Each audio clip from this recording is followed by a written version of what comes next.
Before the Industrial Revolution, the Earth was vastly different from today.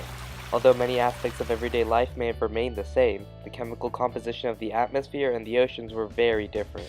There was much more biodiversity across the planet, and humanity's lasting carbon footprint was fairly minimal. For millions of years, there was slow, natural change, but it all changed in the 1800s. Factories, trains, and engines all burned fossil fuels and emitted billions of tons of CO2 and other greenhouse gases into our atmosphere. Global warming starts when the gases are released into the atmosphere.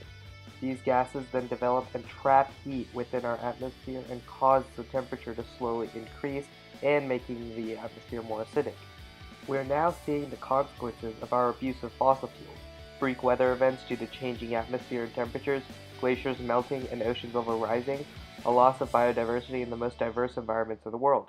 All of these problems can be traced back to one thing: climate change.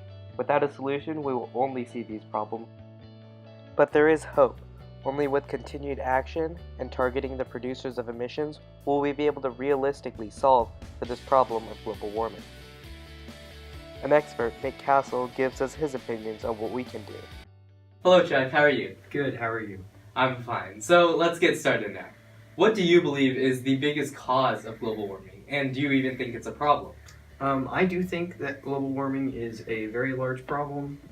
It can kill a whole bunch of species that are very important to our ecosystems, and we should probably try to save animals at all costs. I think that the main cause of global warming is probably people, because we're burning a lot of unclean forms of energy like coal and natural gas, which are putting pollutants out into our atmosphere and really not helping the issue.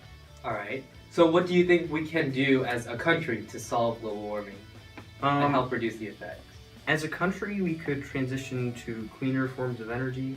There are forms of cleaner coal, but I think that the best options would probably be things like wind power and solar power.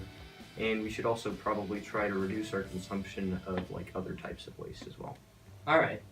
So with the government being in a frenzy right now, nothing's really getting done on the front of global warming and nuclear energy projects. So what specific project do you think the government can take up? I think that if the government were willing to do so, which I'm not entirely certain they would be, I think that things like solar power would probably be best, because I do know that recently new forms of solar panels have come out that have, I believe, a 40% efficiency rate, when prior the highest rate of efficiency was somewhere around 20%.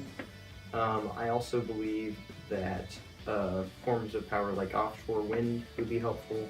So if we were to build large wind turbines out in the ocean close to land, that would be able to provide a lot of power to us while also not destroying the environment.